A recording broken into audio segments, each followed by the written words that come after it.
Hello నమస్తే, నేను Ashok. Welcome to ప్రజా చైతన్యం. ఏపీలో మళ్ళీ అరెస్టుల పర్వం కొనసాగుతుంది. ఇప్పటిదాకా వైసీపీ నేతలకు సంబంధించి అరెస్టులు మనం చూస్తూ వచ్చాము. వైసీపీ నేతలకు సంబంధించి చాలామంది కీలక నేతలు వల్లభనేని వంశీ కావచ్చు, ఆ తర్వాత ఉన్నటువంటి కొంతమంది కీలక వ్యక్తులకు సంబంధించిన అరెస్టులు కూడా జరుగుతూ వచ్చాయి. తాజాగా సినిమా ఇండస్ట్రీకి సంబంధించి వైసీపీలో ఉండి రాజకీయాల నుంచి దూరమైనటువంటి పోసాని కృష్ణమురళి అరెస్ట్ ఇప్పుడు రాజకీయంగా సంచలనంగా మారుతుంది. గతంలో ఆయన పైన ఎప్పుడో నమోదైనటువంటి కేసుల్ని మళ్ళీ బయటకు తీసి అరెస్ట్ చేస్తున్నారంటూ కూడా వైసీపీ పెద్ద ఎత్తున ఆరోపణలు చేస్తూ వస్తుంది. నిన్న అర్ధరాత్రి దాదాపు 10:30-11 గంటల సమయంలో పోసాని కృష్ణమురళిని పోలీసులు అరెస్ట్ చేశారు. పోలీసులు అరెస్ట్ చేసి ఆయన్ని ఎక్కడ ఉంచారో కూడా సరిగా తెలియట్లేదు. అనంతపురం అన్నారు, ఆ తర్వాత వివిధ ప్రాంతాలకు రాయచోటి అంటూ మారుస్తూ వచ్చారు. అయితే వైసీపీ అండగా ఉంటుందంటూ కూడా జగన్మోహన్ రెడ్డి చెప్తూ వచ్చారు. ఆయన భార్యతో మాట్లాడిన తర్వాత ఈ అరెస్టులకు ఎవరూ భయపడాల్సిన అవసరం లేదు, పార్టీ అండగా ఉంటుంది, పార్టీ మళ్ళీ వచ్చిన తర్వాత ఎవరెవరు ఎలాంటి తప్పుడు కేసులు పెడుతున్నారో వాళ్ళందరికీ కూడా తిరిగి సమాధానం చెప్తామంటూ కూడా చెప్తూ వస్తున్నారు. ఏంటి ఈ అరెస్టులకు సంబంధించి కక్షపూరితంగానే జరుగుతున్నాయా, లేదంటే గతంలో చేసినటువంటి ఆరోపణలకు సంబంధించి ఇప్పుడు లోకేష్ సంబంధించి కావచ్చు, లేదంటే మిగతా వాళ్ళందరూ కూడా రివెంజ్ తీసుకున్నారనేటువంటి ప్రక్రియ కూడా జరుగుతుంది. తాజా రాజకీయాల మీద ఈరోజు ఇంటర్వ్యూలో మాట్లాడదాం. ఇంటర్వ్యూలో నాతో పాటు పార్టిసిపేట్ చేస్తున్నారు అనలిస్ట్ పురుషోత్తం రెడ్డి గారు. పురుషోత్తం రెడ్డి గారు నమస్తే. నమస్తే అశోక్ గారు. సో ఏంటి పోసాని కృష్ణమురళి అరెస్ట్ని ఎలా చూడాలి? ఇది ఎక్స్పెక్ట్ చేసింది అనుకోవాలా, లేదంటే ఆయన పాపం రాజకీయాల నుంచి దూరంగా వెళ్ళిపోతుందని చెప్పాడు, క్షమాపణలు కూడా చెప్పాడు ప్రెస్ మీట్ పెట్టి. సో ఇప్పుడు ఆయన్ని సడన్గా అరెస్ట్ చేయడం వెనక ట్విస్ట్ ఏమైనా ఉందనుకోవాలా? నిస్సందేహంగా ట్విస్ట్ ఏం లేదు. అంటే పోసాని మురళీకృష్ణారా లేదా ఇంకొకరు అనే చర్చ తప్ప. ఎందుకంటే గతంలో మా పట్ల అభ్యంతరకరంగా ప్రవర్తించిన వాళ్ళు, బియాండ్ లిమిట్స్ దాటిన వాళ్ళు, అధికారులైనా పార్టీ నాయకులైనా మేము లీగల్ గా చట్టబద్ధంగా చేస్తాము అని నిండు సభలోనే లోకేష్ గారు ప్రకటించారు. అవును. కాబట్టి ఖచ్చితంగా వారు కొంతమంది విషయాల్లో వ్యక్తిగతంగా హర్ట్ అయినట్టున్నారు. అంటే జనసేన నుంచి కానీ తెలుగుదేశం పార్టీ నుంచి పోసాని మురళీకృష్ణ గారు, వల్లభనేని వంశీ గారు, కొడాలి నాని గారు, ఇట్లాంటి వాళ్ళ పట్ల కొంత అది ఉంది. కాకపోతే కొంతమంది రెడ్ హ్యాండ్ మనకు టెక్నికల్ గా దొరకచ్చు, కొంతమంది దొరకపోవచ్చు. వాళ్ళ పర్సనాలిటీస్ ఒక కారణం కావచ్చు. ఇప్పుడు మన కోపం ఉన్న ఆ పర్సనాలిటీని ఎలా చూడాలి, ఆ పర్సనాలిటీని అరెస్ట్ చేస్తే దాని పర్యవసనాలు, పాలిటిక్స్ ఇది కూడా చూస్తుంది కదా అధికారంలో ఉన్న వాళ్ళు. కాబట్టి అటు ఇటుగా అయినా వాళ్ళు కొంతమంది మీద అయితే ఏదైతే గతంలో వీళ్ళు వ్యవహరించిన తీరు వల్ల కావచ్చు, వాళ్ళు ఫీల్ అయిన కారణం కావచ్చు, ఇప్పుడు అధికారంలో ఉన్నారు. ఖచ్చితంగా టెక్నికల్ గా ఎక్కడ అవకాశం దొరికినా ఇట్లాంటి వాళ్ళ పట్ల అరెస్టులు, కఠినమైన నిర్ణయాలు అయితే ఉంటాయనేది మనకి ఎప్పటి నుంచో అర్థం అవుతుంది. అది ఈ రోజు పోసాని గారి రూపంలో బయటకు వచ్చింది. Okay okay. అంటే ఇవి ఎక్స్పెక్ట్ చేసిన అరెస్టులే. పాపం ఆయనకి సంబంధించి అంటే ఎలా ఉందంటే ఇది గతంలో ఎప్పుడో పెట్టినటువంటి కేసులకు సంబంధించి మళ్ళీ బయటకు తీసి సోషల్ మీడియాలో నేను చూస్తున్నారు. ఆ ఎఫ్ఐఆర్ మీరు చూస్తారో లేదో నాకు తెలియదు, కానీ దాంట్లో ఇంప్లిమెంట్ చేసింది చూసుకుంటే ఆల్రెడీ జరిగిపోయినటువంటి ఒక దాన్ని తీసుకొచ్చి మా మనోభావాలు దెబ్బతిన్నాయని చెప్పేసి చెప్పడము. గతంలో కూడా వైసీపీకి సంబంధించి టీడీపీ వాళ్ళు చాలామంది ఇలాంటి ఆరోపణలు చేయడం కూడా మనం చూస్తూ వచ్చాం కదా. నిజంగా ఇప్పుడు మన ఆర్జీవీ విషయంలో ఆయన ఒక సూటిగా ఒక ప్రశ్న అడిగాడు కదా. 4 ఏళ్ళ క్రితం ఒక పోస్ట్ పెట్టిన దానికి 4 ఏళ్ళ తర్వాత మనోభావాలు దెబ్బతినడం ఏంటి? అది కూడా ఒకే రోజు ఒకే సమయంలో 5-6 పోలీస్ స్టేషన్ పరిధిలో దెబ్బతినడం. అంటే గోదావరిలో మాట్లాడుకొని పెట్టారా అన్నట్టుగా ఉంటుంది అది. కాబట్టి ఇది ఖచ్చితంగా ఆ రోజు వారు వ్యవహరించిన తీరు కారణంగా కోపం ఉంది వాళ్ళకి. సాంకేతికంగా నా కోపం ఉంది కాబట్టి నేను అరెస్ట్ చేస్తానంటే చట్టం ఒప్పుకోదు. కాబట్టి టెక్నికల్ గా ఎక్కడ కేసు పెట్టడానికి అవకాశం ఉంటే అటు చూసి పెడుతున్నారు. కేసు అంతే తప్పితే అంత మించి ఏం లేదంటారా? ఖచ్చితంగా కేసు అనేది టెక్నికల్ సెక్షన్స్, మనోభావాలు దెబ్బతినడం, ఇవన్నీ టెక్నికల్ అంశాలు. కోర్టుని చట్టం ముందు మాట్లాడేది. అసలు విషయం గతంలో వాళ్ళు వ్యవహరించిన తీరుతో వాళ్ళు హర్ట్ అయినారు. హర్ట్ అయిన వాళ్ళు ఇప్పుడు అధికారంలో ఉన్నారు కాబట్టి టెక్నికల్ గా దొరికినారు కాబట్టి యాక్షన్ తీసుకుంటున్నారు. అది కొంచెం లిమిట్స్ దాటారా, అన్లిమిటెడ్ గా వ్యవహరిస్తున్నారా, దాని పరే ఎట్లా ఉండొచ్చు. ఉద్దేశం కోపం, అసలు కోపం. కానీ సెక్షన్లు అట్లా పెట్టి నా కోపం ఉంది, మేము అధికారంలోకి వచ్చాం, మాకు రెడ్ బుక్ రాసుకున్నాం, మేము పెడతాం అంటే కోర్టు ఒప్పుకోవు. కాబట్టి లీగల్ గా టెక్నికల్ గా ఎక్కడ పాయింట్ ఉంటే ఆ పాయింట్ బట్టి ముందుకు వెళ్తున్నారు. కాకపోతే అది రాజకీయంగా ఉన్నదంటే రాజకీయంగానే ఉంది. ఇప్పుడు పోసాని మురళీకృష్ణ గారు అని గతంలో నేను కూడా చెప్తాను, ఆయన ఖచ్చితంగా ఆ రోజు పవన్ కళ్యాణ్ గారి పట్ల వ్యవహరించిన తీరు, ప్రెస్ మీట్ పెట్టి తిట్టిన చాలా అభ్యంతరకర భాష. ఆయన అలా చేయడం తప్పే. బట్ ఆయన కూడా వీళ్ళు తిట్టారు తర్వాత ముందో. ఇప్పుడు అరెస్ట్ చేసినప్పుడు కూడా తిడుతున్నారు, పన్నండి కొట్టండి అనేసి. పోసానికి మురళీకృష్ణ అయినా వల్లభనేని గారిని ఎవడైనా తప్పు చేస్తే చర్యలు తీసుకోవని అడిగే హక్కు ఎవరికైనా ఉంది. మీకన్నా నాకైనా ఉంది, తెలుగుదేశం పార్టీ వాళ్ళకి కూడా ఉంది. డిమాండ్ ఉంది. పోలీసులు వాళ్ళపైన చర్యలు తీసుకునే అధికారం ఉంది, విచారణ సమస్యలు విచారించే అధికారం ఉంది, కోర్టులు శిక్షించే అధికారం ఉంది. కానీ నీకు నాకు ఈ పని మంది కాదు. శిక్షించడం, విచారించడం, లేకపోతే యాక్షన్ తీసుకోవడం అనేది మన పని కాదు. శిక్షించమని డిమాండ్ చేయమని అడిగే హక్కు మంది. ఆ హక్కు అది డిమాండ్ చేశారు, వాళ్ళని అరెస్ట్ చేసినారు, ఇంకేనా మన పని అయిపోయింది. తర్వాత పోలీసులు చూస్తారు. ఇప్పుడు మనం మళ్ళీ స్టార్ట్ చేసుకుని కొట్టండి, తన్నండి, చంపండి అంటే అప్పుడు మీ మీద కూడా కేసు అవ్వాలి మామూలుగా అయితే. అది జరగట్లేదు. రేపు వాళ్ళు చేస్తారు. రేపు వాళ్ళు అధికారానికి వస్తే ఇప్పుడు తిట్టారు కదా, పోసాని మురళకృష్ణ కొట్టమన్నారు, తన్నమన్నారు, అవన్నీ రికార్డ్ అయిపోయినాయి. ఆయన కూడా ఆ రోజు పవన్ కళ్యాణ్ గారిని కుటుంబ సభ్యుల్ని అభ్యంతరకరంగా మాట్లాడారు, అది రికార్డ్ అయింది. ఆ రికార్డ్ అయింది తీసుకొచ్చి ఈ రోజు వాళ్ళు కేసు పెట్టారు. ఇప్పుడు వీళ్ళు చేసే రికార్డ్ అని రేపు వాళ్ళు కేసు పెడతారు. యాడికి పోతుంది రాష్ట్రం? పర్యావసనాలు ఘోరంగా ఉంటాయి, అది మంచిది కాదు. దానిపై అలాగని ఇప్పుడు ఆయన వద్దని మనం అనలేం. ఇప్పుడు ఆయన వద్దని, ఇప్పుడు ఉదాహరణకు పోసాని మురళీకృష్ణ గారిని అరెస్ట్ ఖండించాం అనుకోండి, తెలుగుదేశం వాళ్ళు కూటమిలో మనల్ని ఏమడుగుతారు?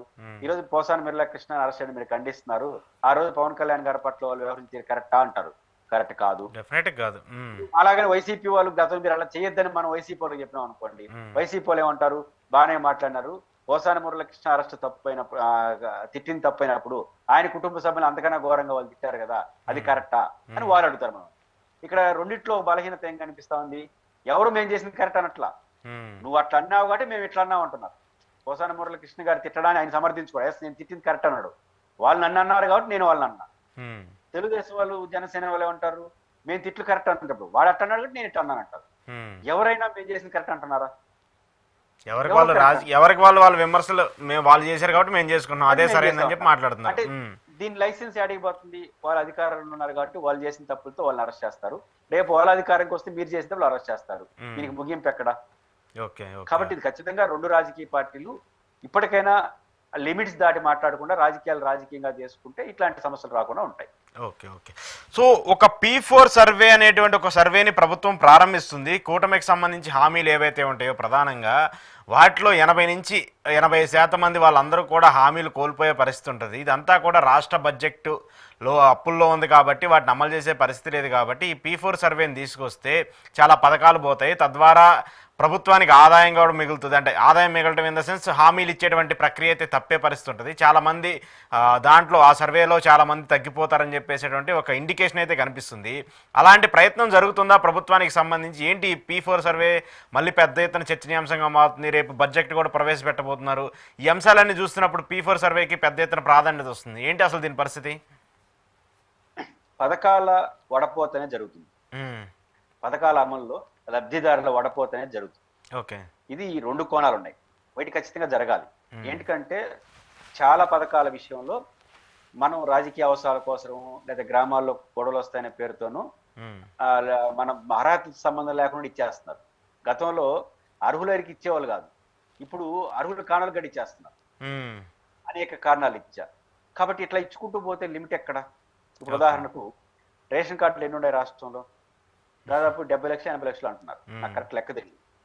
కానీ మన భారతదేశ ప్రభుత్వ లెక్కలు, ఆంధ్రప్రదేశ్ లెక్కల ప్రకారం అంటే దారిద్ర రేఖకు దిగువ ఉన్న వాళ్ళ సంఖ్య బిలో 30-40%. ప్రభుత్వ లెక్కలేమో దారిద్ర రేఖకు దిగున్న, అంటే మన సంక్షేమ పథకాలు ఎవరికి ఇవ్వాలి? దారిద్ర రేఖకు దిగున్న ఇవ్వాలి. దారిద్ర రేఖకు దిగు 40% అయినప్పుడు ఈ రాష్ట్రంలో ఎంతమంది దారిద్ర రేఖకు దిగున్న వాళ్ళకి ఇవ్వాలి? మనకు 1,20 లక్షల ఇల్లు అంటున్నారు. దీంట్లో దారిద్ర రేఖకు దిగు అంటే 40-48 లక్షలు. అంత మించి ఇవ్వకూడదు సంక్షేమ పథకాలు. ఎంతమందికి ఇస్తున్నారు? అంటే రెండు సందర్భాలు. రేషన్ కార్డులు ఎంతమందికి ఉండాలి? బిలో 50 లక్షలు ఉండాలి. నిజంగా దారిద్ర రేఖ ఎగున్న వాళ్ళకి ఎందుకు ఇచ్చేస్తున్నారు? కాబట్టి ఏమవుతుంది? మాల్ ప్రాక్టీస్ జరుగుతుంది. కాబట్టి ఖచ్చితంగా ఏ ప్రభుత్వం అయినా సంక్షేమ పథకాలను ఇంకోటైనా ప్రాసెస్ కరెక్ట్ గా చేయాలి. దానికోసం P4 ఇంకోట పెట్టి చేయడానికి తప్పులేదు. కానీ తెలుగుదేశానికి ఎక్కడ సమస్య వస్తుందంటే, ఇప్పుడు సంక్షేమ పథకాలు కొన్ని కుటుంబాలు నిలబెడేస్తున్నాయి. ఉదాహరణకు మీరు 4,000 రూపాయలు పెన్షన్ ఇస్తున్నారు, గ్రామంలో 4,000 పెన్షన్తో ఆ కుటుంబం నడిచిపోతుంది. చాలా గ్రామాల్లో అవును నడిచిపోతుంది. ఇప్పుడు వాళ్ళు దానికి ఏ కారణం నుంచి నువ్వు తొలగించినా వాడు ఆగ్రహం వ్యక్తం చేస్తాడు. ఇది మొదటి అంశం. రెండో అంశం ఏంటంటే, సంక్షేమ పథకాల అమలుకు ముందే ఇది పూర్తి కావాలి. సంక్షేమ పథకం అమలే చేసి నీకు నాకు ఇద్దరికి సంక్షేమం ఇచ్చేసి ఆ తర్వాత సర్వే పేరుతో మీకు ఎగ్గొడితే మీరు ఒప్పుకోరు, వాడికి కట్టిస్తావు అంటారు. ఈ తెలుగుదేశం పార్టీ అధికారంలోకి వచ్చిన వెంటనే 6 నెలల్లో 3 నెలల్లో సంవత్సరం టైం తీసుకొని ఇవన్నీ సర్వే పూర్తి చేసి ఫ్రెష్ గా అమలు చేస్తుంటే కొంత ప్రారంభంలో ఇబ్బంది అయినా బాగుండేది. ఇప్పుడు కొన్ని పథకాల అమలు ప్రారంభించేసి 1 ఇయర్ తర్వాత సర్వే అని పేరు తెస్తే వీళ్ళు తగ్గించుకోవడం కోసం చేస్తున్న విమర్శ గురవుతారు. కానీ ఏ తగ్గించినా ఉండరు. ఉన్నది గ్రామాల్లో కొలబద్ద సరిగ్గా ఉండదు. నీకు రాకపోవడానికి ఏం చెప్తారు? 2 బల్బులు ఉన్నాయా, 1 బల్బు ఉన్నాయా, ఇట్లా మాట్లాడతారు. ఇవన్నీ వర్కౌట్ కావు. కాబట్టి ఏదైనా సర్వేలు పథకం అమలు చేయక ముందు చేస్తే ఇబ్బంది రాదు.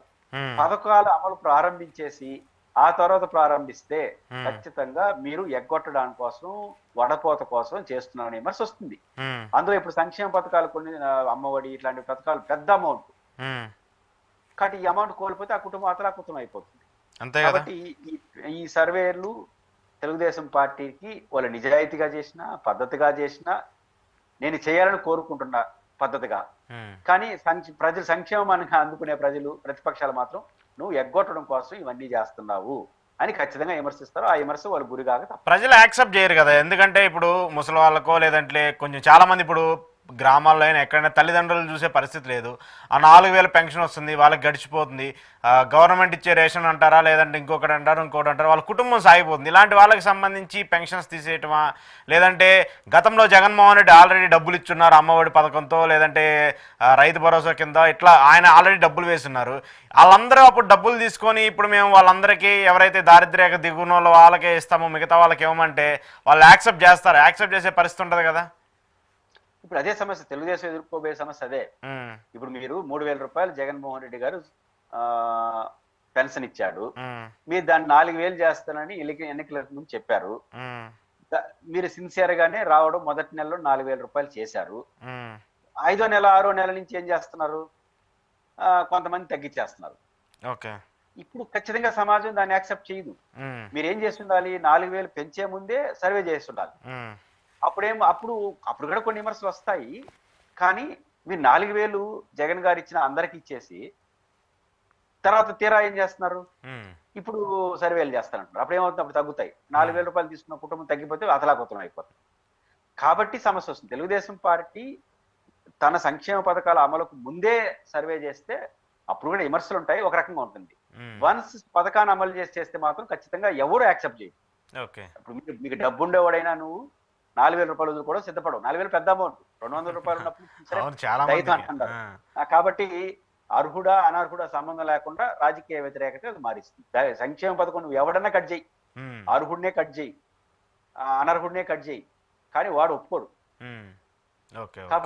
కాబట్టి ఇది సవాళ్ళు తెలుగుదేశం పార్టీ ఎదుర్కోక తప్పదు. ఇంకా చాలా ఉన్నాయి. ఇంక రేపు అమ్మఒడి ఎంతమందికి ఇస్తారో చూడాలి. ఒకరికి ఇస్తేనేమో తలకాయ నొప్పి, అందరికి ఇవ్వకపోతేనేమో మళ్ళీ అదొక పెద్ద సమస్యగా మారే అవకాశం అయితే ఉంటుంది. సో ఈ ఎమ్మెల్సీ ఎన్నికలు ఈరోజు జరిగాయి. ఇక్కడ కూడా ఓట్లకు సంబంధించినటువంటి వివాదాలు, డబ్బులు పంపకాలు, దొంగ ఓట్లు చూడటము, లేదంటే ఒకే వ్యక్తి 40-50 ఓట్లు వేయటము, ఇలాంటివన్నీ కూడా చూస్తూ ఉన్నాం. ఎందుకు ఇక్కడ కూడా అంత దారుణంగా అధికార పార్టీకి సంబంధించి ఇంత పెద్ద ఎత్తున విమర్శలు తీసుకునే విధంగా వాళ్ళు చేస్తున్నారంటారు? నిజానికి శాసన మండలి స్ఫూర్తి దెబ్బతింటా ఉంది. నందమూరి తారక రామారావు గారు శాసన మండలి రద్దు చేసినారు. ఆ తర్వాత రాజశేఖర రెడ్డికి దాన్ని పునరుద్ధరించారు. శాసన మండలి స్పిరిట్ ఏంటంటే మేధావులు, చదువుకున్న వాళ్ళు చాలా మంది శాసనసభలో శాసన మండలిలో ఉండట్లేదు. వాళ్ళు రాజకీయాల్లోకి రావాలని భయపడుతున్నారు. కారణం ఏంటంటే ఈ రొటీన్ పాలిటిక్స్ లో కోట్ల రూపాయల బిజినెస్లు, ఈ గొడవలు, వీటికి వాళ్ళకి ఇష్టపడరు. కానీ వాళ్ళు 6 ఆర్గ్యుమెంట్స్ కూడా చట్టసభకు అవసరం అవుతుందనే ఉద్దేశంతోనే శాసన మండలిని పునరుద్ధరించారు. కానీ దురదృష్టవశాత్తు శాసన మండలి ఎన్నికల్లో రాజకీయ పార్టీలు డైరెక్ట్ గా పార్టిసిపేట్ చేస్తారు. రాజకీయ పార్టీలు పార్టిసిపేట్ చేస్తే రాజకీయ వాతావరణం ఆడగొచ్చేస్తాం. ఇది ప్రాథమికమైన సమస్య. చాలా సందర్భాల్లో ప్రధాన రాజకీయ పార్టీలు శాసన మండలి ఎన్నికలు ఓడిపోతాయి, కానీ మామూలు ఎన్నికల్లో గెలుస్తాయి. కారణం ఏంటంటే ప్రజలు కూడా గ్రాడ్యుయేట్స్ కానీ టీచర్లు వీళ్ళందరూ మాకంటూ ఒక రుణివ్వండి, ఆడ కూడా ఉండండి, రాజకీయ నాయకులు అటా శాసనసభలో ఉంటారు, ఏడగడ వస్తేటని వ్యతిరేకించే ధోరణి కనపడింది. కానీ రాను రాజకీయ పార్టీలు డైరెక్ట్ గా పార్టిసిపేట్ చేయడం వల్ల శాసన మండలి ఎందుకు పెట్టారో దాని ప్రాధాన్యత పోయింది. ఇప్పుడు రాజకీయ పార్టీలు అందరూ దాంట్లో రొటీన్ గా పాల్గొంటే ఇంకా శాసన మండలి ఎందుకు? శాసనసభ చాలు కదా, అదనపు ఖర్చు. కాబట్టి ఖచ్చితంగా శాసన మండలి స్పిరిట్ దెబ్బతింటా ఉంది. ఇది మొదటి అంశం. రెండోది, ఈ రోజు జరిగిన ఎన్నికల్లో కూడా ఉన్నంతలో బాగా జరిగినట్టు కనిపిస్తున్నా కూడా ఈ డబ్బులు పంచకాలు ఇవన్నీ ఎందుకు వచ్చినాయి? రాజకీయ పార్టీలకు అలవాటు డబ్బులు ఇవ్వడం, ఆ అలవాటు అడగడ పెట్టారు. రాజకీయ పార్టీలు పార్టిసిపేట్ చేస్తే డబ్బులు ఇచ్చే అలవాటు లేదు. కానీ రాజకీయ పార్టీ ఎప్పుడైతే పాల్గొనే రాజకీయ పార్టీలు రోజువారీ రాజకీయాలు ఎట్లా చేస్తాయి, ఇక్కడ అట్లా చేస్తాయి. ఆ గొడవలు, ఆ దొంగ ఓట్లు, ఆ రిగ్గింగ్లు అన్ని ఎరుకొస్తున్నాయి. కానీ రాజకీయ పార్టీలు పార్టిసిపేట్ చేయడం వల్ల ఇలాంటి పరిస్థితులు వస్తా ఉంది.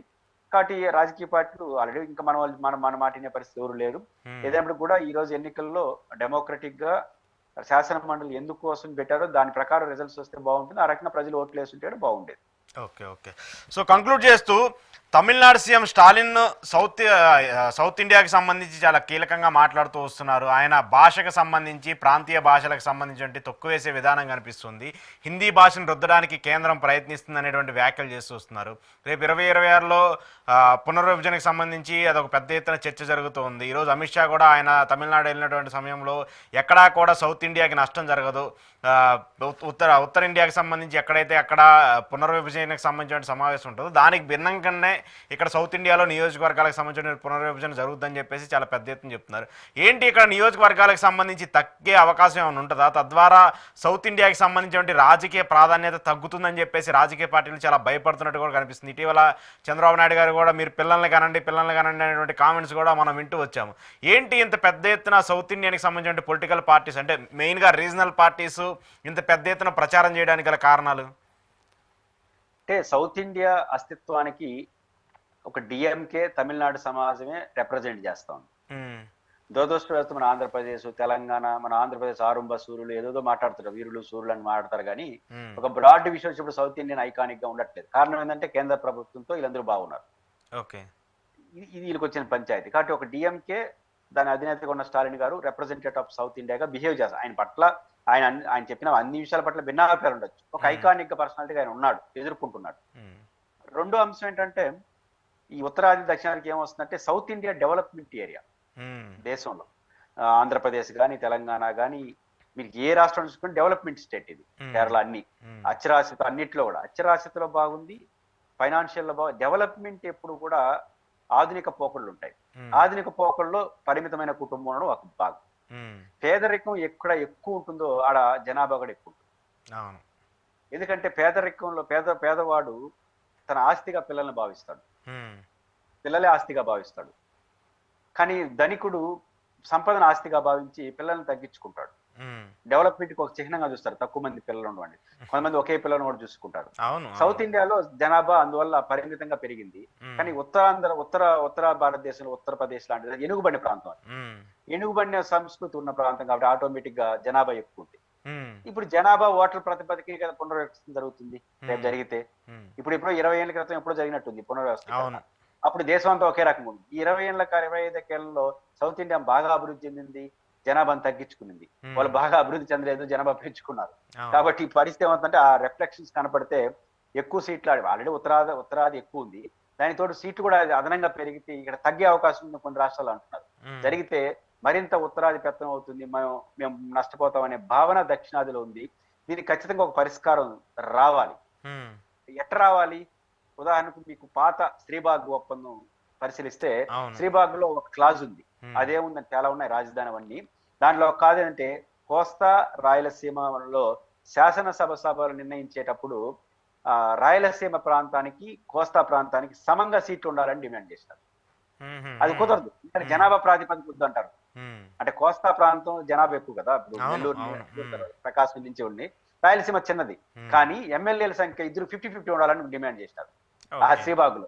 కారణం ఏంటంటే ఇది క్రూషియల్. ఇప్పుడు ఖచ్చితంగా ఆ రోజు శ్రీబాగ్ లో వచ్చిన పరిస్థితి రోజు డిఎంకే అంటున్నాడు. ఆ రోజు ఏంటంటే కోస్తా ప్రాంతం ఎమ్మెల్యేలు ఎక్కువ, రాయలసీమ వాళ్ళు ఎమ్మెల్యేలు తక్కువ. రేపు అల్టిమేట్ గా సభ కదా నిర్ణయిస్తుంది ముఖ్యమంత్రి ఎవరు ఉండాలని. కాబట్టి మీరు కోస్తా ప్రాంతం వాళ్ళు మొదటి నుంచి మాకు ఆడదిడ్డంగా వ్యవహరిస్తున్నారు, చాలా విషయాల్లో మీకు ఎక్కువ మంది ఉన్నారు కాబట్టి మమ్మల్ని అణిచేస్తున్నారు. రేపు శ్రీబాగ్ ఒప్పందం రాజధాని ఎన్ని రాసుకున్నా, రేపు అసెంబ్లీ ఏర్పడింది అనుకో కోస్తా రాయలసీమ కలిపి, మీరు ఎక్కువ మంది ఎమ్మెల్యేలు ఉంటే మా పరిస్థితి ఏంటి? ఇప్పుడు రాయలసీమ 52 మంది, నాన్ రాయలసీమ మిగతా 112 మంది ఉన్నారు. రేపు ఏ ముఖ్యమంత్రి అయినా దీనికి ఈల్డ్ అయిపోతాడు కదా. మెయిన్ ప్రియారిటీ అదే అవుతుంది కదా. జనాభాతో సంబంధం లేకుండా రాయలసీమకి 50 ఉంటే కోస్తాకి 50 ఉండాలి, ఇట్లా డిమాండ్ చేశారు. అదే చట్టం ఒప్పుకోదు కాబట్టి జరగల. ఇప్పుడు అదే పరిస్థితి ఇప్పుడు డిఎంకే అడుగుతుంది. ఏమంటుంది, జనాభాతో వేసుకుంటే మేము తగ్గిపోతాం, అది కుదరదు. కాబట్టి మన దేశం యొక్క భౌగోళిక సౌకర్యం బట్టి ఎంత ఉంటుందో దాన్ని బట్టి ఇమ్మనే డిమాండ్ వస్తారు. అది చాలా న్యాయమైంది, ఖచ్చితంగా రావాలి కూడా. కాబట్టి ఖచ్చితంగా ఆరోపించినప్పుడు మన సంఖ్య ఇంకో రకంగా ఉంటుంది. డిఎంకే వాదన ఈరోజు చేస్తుంది, శ్రీబాగ్ వాదనకి చాలా దగ్గర ఉంది. ఆ రోజు శ్రీబాగ్ వాదనే ఈరోజు డిఎంకే వాదనగా నేను చూస్తాను. కానీ ఇది చాలా ఇంపార్టెంట్ కదా, ఎందుకంటే ఇప్పుడు ఆల్రెడీ సౌత్ ఇండియాకి సంబంధించి అంటే రీజనల్ పార్టీస్కి సంబంధించి సౌత్ ఇండియాకి సంబంధించి ఎంత ప్రయారిటీ ఇస్తుందో కేంద్రం మనం చూస్తున్నాం. మన దగ్గర నుంచి రూపాయి వెళ్తే వాళ్ళ దగ్గర నుంచి మన రాష్ట్రాలకు వచ్చేది 30 పైసలో 40 పైసలో ఉంటుంది. కానీ ఉత్తరాంధ్రకు సంబంధించి ఉత్తర ఇండియాకి సంబంధించి అక్కడ ఉన్నటువంటి స్టేట్స్కి కావచ్చు, అక్కడి నుంచి వెళ్ళేది వాళ్ళు రూపాయి ఇస్తుంటే అక్కడి నుంచి 5 రూపాయలు 6 రూపాయలు 7 రూపాయలు వెళ్తున్నటువంటి పరిస్థితి. తద్వారా సౌత్ ఇండియా ఎక్కువగా నష్టపోతుంది కదా. ఖచ్చితంగా వివక్ష ఉంది కదా, ఆ నిధులే కాదు భావోద్వేగాలు వస్తాయి కదా. ఇప్పుడు ఇన్నేళ్ల భారత పరిపాలనలో ఒక పివి నరసింహారావు తర్వాత ఎవరు దక్షిణాది రాష్ట్రాల నుంచి ప్రధానమంత్రి కాలేకపోయినారు కదా, భవిష్యత్తులో అవుతారని నమ్మకం కనపట్లేదు కదా. కాబట్టి ఇది ఒక రేపు వివక్షగా మారిపోయింది అనుకోండి, భావోద్వేగంగా మారుతుంది. పైపెచ్చు సౌత్ ఇండియా తెలివితేటలున్న వాళ్ళు ఎక్కువ, రెండోది చదువుకున్న వాళ్ళు ఎక్కువ, డెవలప్మెంట్ ఎక్కువ, చదువుకున్న ఎక్కువ. మీ పెత్తనం ఏంది మా మీద అన్నారంటే అది చాలా తీవ్రమైన పరిణామాలు దారితీస్తుంది. అందువల్ల ఖచ్చితంగా నేను ఆ రోజు శ్రీబాగ్ ఒప్పందం ప్రకారం ఎట్లయితే కోరారో ఈ రోజు ఖచ్చితంగా జనాభా ప్రాతిపదికన గాని చేస్తే ఖచ్చితంగా ఇప్పుడున్న దానికన్నా అప్పర్ హ్యాండ్ ఉత్తర తీసుకుంటే, ఉత్తరప్రదేశ్ అయితే అది మరీ వెనుకబడిన ప్రాంతం. ఇప్పుడు 70 ఇప్పుడు ఉత్తరప్రదేశ్ లో గెలిస్తే వాడే ప్రధానమంత్రి అనే పరిస్థితి వస్తా ఉంది. రేపు ఇప్పుడు 75 కాస్త 125 అవుతుంది, అది 150 అవుతాయి. వాళ్ళు 150 అయిపోతే ఇప్పుడు సౌత్ ఇండియా అంతా కలిసి అంత లేవు.